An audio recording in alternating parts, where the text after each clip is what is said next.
Hello good morning students, welcome to my channel. आज हम करेंगे वर्कशीट नंबर 18 और आज का हमारा टॉपिक है एक्सपोनेंट्स एंड पावर्स। बहुत ही सिंपल और इजी टॉपिक है, तो चलिए स्टार्ट करते हैं अपनी video. Let's recall 8 is equal to 2 into 2 into 2। तो 2 कितने टाइम्स हमने लिखा, 3 टाइम्स लिखा है। इसका मतलब है 2 रेज टू द पावर 3। 81 कितनी बार लिखा है, 3 into three into three into three, यानी 3 की पावर 4, यानी इसको क्या बोलेंगे, 3 raise to the power of 4। 64 कितनी बार लिखा गया है, 2 into two into two, 2 into two into two, यानी 2 की पावर 6, और we can say that 2 raise to the power of 6। Then 125 means 5 into 5 into 5, that means 5 can be written as 5 की power 3, यानी 5 को हमने कितनी बार लिखा है, 3 टाइम्स लिखा है। तो इसका मतलब है 5 raise to the power of 3। ठीक है। Did you notice factors of these numbers are only one number multiplied by itself multiple times to get that number. That means हम सेम नंबर्स को ही मल्टीप्लाई करते जा रहे हैं। ठीक है, तो वहाँ पर हम क्या कर देंगे, उसकी पावर लगा देंगे। जैसे exponents are use to read, understand and compare large numbers, a into a so on up to a. मान लो कि ये हमने n टाइम्स a लिखा है, तो इसका मतलब है इसको हम क्या कर देंगे, a raise to power n, यानी कि a क्या है हमारे पास, बेस, और n क्या है, पावर। तो base and power can be a negative integer, मतलब -10 की पावर 5, ये भी बोल सकते हैं। इसको भी हम क्या कर देंगे, -10, यानी -10 को हमने कितनी टाइम्स लिखा है, 5 टाइम्स। तो -10 इंटू -10 इंटू -10 इंटू -10। इसी तरह से मान लो 1/2 होल पावर -5, तो इसका मतलब है हम इसका भी निकाल सकते हैं, लेकिन सबसे पहले हम क्या करेंगे, पावर को पॉजिटिव करेंगे। इसलिए factors of these numbers are only one number multiply by itself, यानी कि नंबर, वही सेम नंबर हम मल्टीप्लाई कर रहे हैं। ठीक है, तो उसको ही हम क्या बनाते हैं, एक्सपोनेंट। तो any power of 1 is equal to 1 raise to power 1 को अगर मैं 1 लाख टाइम्स भी लिख दूं, तो मेरे पास आंसर क्या आ जाएगा, 1 को हम कितने टाइम्स, 1 लाख टाइम्स भी अगर मल्टीप्लाई कर दें, तो इसका मतलब है 1 की पावर लाख, तो आंसर हमेशा क्या आ जाएगा, 1। यानी कि 1 को हम कितने टाइम्स भी मल्टीप्लाई कर दें, तो 1 रेज टू पावर कितनी भी हो, तो आंसर हमेशा क्या आएगा, 1। -1 raise to any odd power, यानी कि अगर -1 की पावर 1, 3, 5, 7, 9, 11, 13, 15, 17, 19, 21 कुछ भी हो, यानी कि ऑड नंबर्स क्या होते हैं, जो कि 2 से डिवाइड। तो देखो, -1 raise to any odd power यानी कि जो 2 से डिविजिबल नहीं होते। तो देखो, -1 की पावर 5, इसका मतलब है -1 इंटू -1 इंटू -1 इंटू -1 इंटू -1, तो minus minus plus minus minus plus, इसलिए आंसर क्या आता है, हमेशा -1 आता है। तो ध्यान रखना, -1 raise to any odd power, तो आंसर इज ऑलवेज नेगेटिव। अगर -1 raise to any even power, यानी -1 की पावर 8, तो हमने क्या करा, -1 को 8 टाइम्स तो पहले मल्टीप्लाई कर दिया, तो हमारे पास क्या आया, देखो, minus minus plus minus minus plus minus minus plus minus minus plus, तो आंसर क्या आया हमारे पास, 1। तो इसका मतलब अगर -1 raise to any even power है, तो आंसर हमेशा 1 आएगा, और अगर -1 raise to any odd power, तो आंसर हमेशा -1 raise to any even power आए, तो आंसर हमेशा 1 आएगा, और -1 raise to any odd power, तो आंसर हमेशा -1 आएगा। ठीक है। अब प्रोडक्ट फॉर्म देखो, प्रोडक्ट का मतलब तो क्या होता है, रिपीटेड सम, ये हम पढ़ चुके हैं, रिपीटेड सम। तो प्रोडक्ट फॉर्म क्या होती है, प्रोडक्ट फॉर्म होती है एडिंग नंबर्स रिपीटिवली, यानी 3 इंटू 2 है, 3 इंटू 2 का आंसर कितना आएगा, 6। और इसको हम ये भी तो बोल सकते हैं 3 + 3, तो आंसर कितना आया, 6। जैसे 2 इंटू 3 यानी 6, यानी 2 को हमने क्या करा, 3 टाइम्स प्लस कर दिया, तब भी आंसर 6 आ जाएगा। ठीक है। जैसे 4 × 3, तो इसका मतलब है 4 को हमने कितनी बार लिखा, 3 टाइम्स लिखा, तो 4 4 4 8 8 4 12। ठीक है।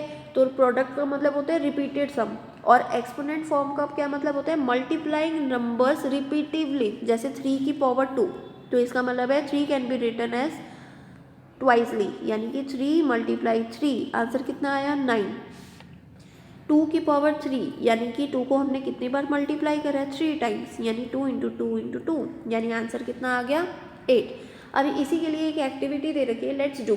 Take 4 rectangular sheet of equal size, 1 rectangular sheet represents base 2।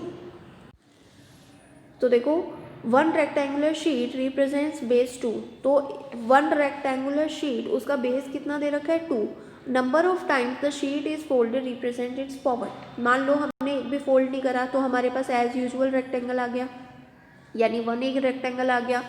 जब 2 की पावर 1, यानी कि हमने उस रेक्टेंगल को एक बार फोल्ड कर दिया, तो आप भी अपने पेपर को फोल्ड करोगे तो वो 2 पार्ट्स में डिवाइड हो जाएगा, ठीक है।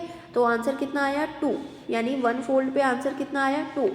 2 की पावर 2, यानी कि अब हमने 2 फोल्ड करे, तो इसका मतलब है हमारे पास पार्ट्स कितने मिले हमें 4, तो यानी कि 2 फोल्ड पे हमें कितने मिले 4 पार्ट्स मिले। इसी तरह से 2 की पावर 3, तो हमें कितने मिलेंगे 8 पार्ट्स, ठीक है। तो 3 फोल्ड पे हमें कितने मिले 8 पार्ट्स। अब देखो क्वेश्चन दे रखा है, नंबर है 4 की पावर 3, तो 4 क्या है 4 बेस है, एक्सपोनेंट पावर क्या है 3 है, तो इसका मतलब है 4 को हमने कितनी बार मल्टीप्लाई करा, 4 की पावर 3 है तो 4 को हमने 3 टाइम्स मल्टीप्लाई करा, तो 4 इंटू 4 इंटू 4, आंसर कितना आया 64। इसी तरह से 9 की पावर 3 है, तो बेस कितना हुआ 9, पावर कितनी हुई 3, और इसका मतलब क्या हुआ 9 can be written as thrice, यानी कि 9 मल्टीप्लाई 9 मल्टीप्लाई 9, तो आंसर क्या आया 9 9 ज़ा 81, 81 9 ज़ा 729। इसी तरह से हमारे पास क्या है लिखा हुआ है -1 raise to power 4, that means base is -1, power is 4, and expanded form is -1 can be written as 4 times, यानी -1 into -1 into -1 into -1, -1 into -1 into -1 into -1। तो हमने पढ़ा था कि -1 raise to power even number हो तो आंसर हमेशा 1 आता है, कैसे minus minus plus, minus minus plus, तो आंसर इज 1। इसी तरह से -3 raise to power 2, that means base is -3, power is 2, यानी कि -3 को कितनी टाइम्स लिखा हुआ है 2 टाइम्स, तो माइनस माइनस प्लस। देखो -3 की पावर जो है हमारे पास 2 इज इवन नंबर, तो इवन नंबर अगर पावर में होती है तो आंसर प्लस में आता है, तो इसका मतलब है -3 इंटू -3, तो आंसर तो प्लस में आएगा, और 3 3 ज़ा 9, ठीक है। अब देखो next question, express the following in exponential form. तो देखो 6 कितने टाइम्स लिखा हुआ है 4 टाइम्स लिखा हुआ है, यानी कि 6 की पावर 4 हो गया। लेकिन अगर हमारे पास 6 प्लस 6 प्लस 6 प्लस 6 यानी प्रोडक्ट में लिखा होता तो हम क्या लिखते हैं इसको 6 इंटू 4, तो इसमें कंफ्यूज मत होना आप लोग। 6 कितने टाइम्स रिपीट हुआ है 4 टाइम्स, तो 6 की पावर 4, ठीक है। अब देखो 2 कितनी बार रिपीट हुआ है 2 टाइम्स, और a कितनी बार रिपीट हुआ है 2 टाइम्स, तो 2 की पावर 2 इंटू ए की पावर 2, तो 2 into 2 into A, answer is 2 की पावर 2 क्रॉस a की पावर 2। फिर इसके बाद हमारे पास ये रखा नेक्स्ट क्वेश्चन इज 512। तो देखो 512 को हम पावर में कैसे लिखें, इसके लिए हमने क्या करा प्राइम फैक्टराइजेशन मेथड का यूज़ करा। तो देखो 2 2 2 ज़ा 4, 2 5 ज़ा 10, 2 6 ज़ा 12, then 2 2 1 ज़ा 2, 2 2 ज़ा 4, 2 8 ज़ा 16, then 2 2 6 ज़ा 12, 2 4 ज़ा 8, then 2 3 ज़ा 6, 2 2 ज़ा 4, 2 2 1 ज़ा 2, 2 6 ज़ा 12, 2 2 8 ज़ा 16, 2 2 4 ज़ा 8, 2 2 2 ज़ा 4, 2, देन नीचे हमारे पास क्या आ जाएगा लास्टली वी गेट 1। अब देखो कितने टाइम्स हमने लिखा 1 2 3 4 5 6 7 8 9, तो हमने 9 टाइम्स 2 लिखा, तो इसका मतलब है 512 can be written as 2 raise to power 9, ठीक है। इसी तरह से नेक्स्ट क्वेश्चन इज 343। तो 343 का भी हमने प्राइम फैक्टर यूज़ करा।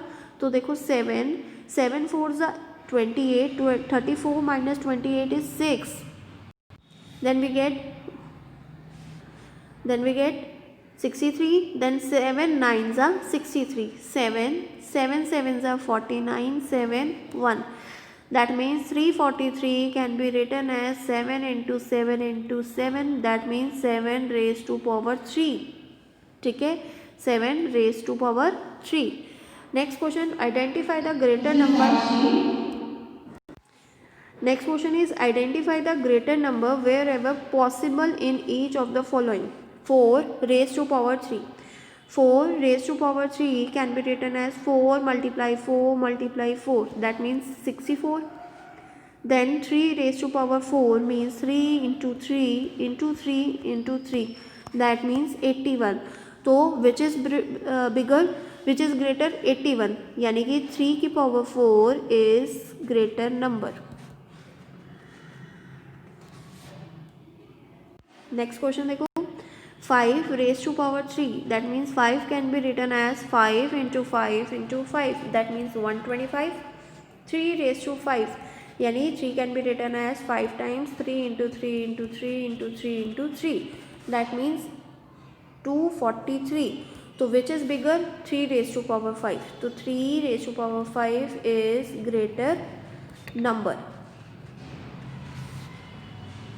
Now simplify means solve. तो that means 2 की power 3 into 5. तो 2 can be written as 2 into 2 into 2 into 5. तो 2 2s are 4, 4 2s are 8, 8 5s are 40. Then 0 multiplied 10 की raised to power 2. That means 0 multiplied 10 into 10. 10 can be written as 2 times यानी 10 into 10. But 0 को अगर हम किसी भी number से मल्टीप्लाई करें 1 लाख से क्यों ना करें, आंसर हमेशा क्या आएगा? 0. नेक्स्ट क्वेश्चन देखो, -3 into -2 raise to power 3. That means -3 multiply -2 can be written as 3 times -2 multiply -2 multiply -2. Minus minus plus minus minus plus. तो 2 2 ज़ा 4 2 ज़ा 8 3 ज़ा 24. तो आंसर क्या आया हमारे पास? 24. 2 रेज टू पावर 0. ध्यान रखना किसी भी नंबर की रेज टू पावर अगर 0 होती है तो आंसर ऑलवेज इज 1. ठीक है. 72 as product of powers of prime factors. अब प्राइम फैक्टर्स का हमें प्रोडक्ट निकालना है तो इस सबसे पहले हमने क्या करा, 72 के प्राइम फैक्टर करे. 2 2 3 ज़ा 6 2 6 ज़ा 12, 2 2 1 ज़ा 2 2 8 ज़ा 16, 2 2 9 ज़ा 18, 3 3 3 ज़ा 9, 3 3 1 ज़ा 3. That means 2 can be written as 2 raised to power 3 and 3 raised to power 2. तो हमें पावर्स में ही बताना था. तो 72 as product of powers of prime factors means 2 raised to power 3 and 3 raised to power 2. Now are they all same? A raised to power 3, B raised to power 2. That means A can be written as 3 times, B 2 times. ठीक है. A square B raise to power 3. That means A को हमने 2 times लिखा, B को हमने 3 times लिख दिया. ठीक है. और B raise to power 3 A square. That means B into B को लिखा हमने 3 टाइम्स. A स्क्वायर मतलब A can be written as twicely A into A. तो देखो A स्क्वायर और ये दोनों तो सेम हो गए. A raise to power 2, B raise to power 3 and B raise to power 3, A raise to power 2. तो दीज आर सेम. बट यहाँ पर तो A 3 टाइम्स लिखा है, B 2 टाइम्स लिखा है, तो इसका मतलब है ये तो सेम नहीं है. तो are they all same? No. But A square B cube and B square A square are same. तो फाइनल आंसर क्या आ जाएगा? No, they are not same, but A square B raised to power 3 and B cube A square is same. तो I hope आपको worksheet अच्छे से समझ में आ गई होगी. तो अगर चैनल पर नए हैं तो चैनल को सब्सक्राइब कर दें. वीडियो आपके लिए हेल्पफुल हो तो वीडियो को लाइक कर दें और वीडियो अपने फ्रेंड्स में शेयर कर दें। Thank you, have a nice day.